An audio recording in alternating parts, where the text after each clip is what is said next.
Вы участник бессмертного полка. Портрет какого своего родственника вы сегодня несете? Это мой папа, Александр Григорьевич Сыскин.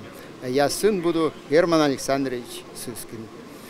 Он уроженец села Межадар Сысольского района, младший лейтенант. Уехал 7 июля 1941 года. Погиб на Ленинградском фронте в 1942 году. То есть немного совсем удалось послужить? Да, там же самое начало войны-то было. Вот там и погиб. В первых боях на